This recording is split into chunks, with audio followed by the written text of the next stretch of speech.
Planning assistant 100 પોસ્ટની launch કરવા જઈ રહ્યા છીએ. Advertisement number 331 and it is a fully recorded batch. બરાબર છે વિદ્યાર્થી મિત્રો? જોઈએ, ગુજરાતની સર્વશ્રેષ્ઠ અને સૌથી અનુભવી ફેકલ્ટી ટીમ તમને આ બેચમાં ભણાવશે.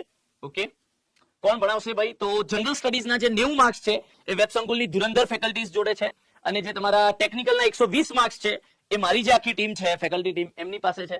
એ રીતે ટોટલ તમારા 210 માર્ક્સ પાકા કરાવવાના છે આપણે, રાઈટ? આખો જ સિલેબસ આવી જશે આપણી આ બેચમાં, technical plus general studies. Okay, નવી એક્ઝામ પેટર્ન પ્રમાણે આવશે. બેચ રેકોર્ડેડ છે વિદ્યાર્થી મિત્રો, પણ રેકોર્ડેડ એટલે એવું નથી કે બહુ જૂની બેચ છે. હજુ જસ્ટ ગયા વર્ષની જ બેચ છે, જે 215 એડવર્ટાઇઝમેન્ટ નંબર આવ્યો. તમે જોયું કે બેચમાંથી ભણીને કેટલા બધા વિદ્યાર્થીઓ સક્સેસ થયા છે, કેટલા બધા વિદ્યાર્થી મિત્રોએ પ્લાનિંગ આસિસ્ટન્ટ તરીકે પોતાની જે એક ડ્રીમ જોબ હતી એ મેળવી લીધી છે, રાઈટ? ઘણાને એવો ડાઉટ હશે કે સર અગર સિલેબસમાં કઈ ઉપર નીચે થાય તો એના માટે કોઈ પણ નવા ટોપિક સિલેબસમાં અગર એડ થશે તો એના લાઈવ લેક્ચર્સ કરાવવામાં આવશે. ત્યારબાદ કરંટ અફેર્સના લાઈવ લેક્ચર્સ કરાવવામાં આવશે, કારણ કે કરંટ અફેર્સ તો સમયની સાથે બદલાતું રહે, બરાબર છે? તો એક્ઝામની ડેટ આવે એના અકોર્ડિંગ કરંટ અફેર્સના લાઈવ લેક્ચર કરાઈશ આ બેચમાં.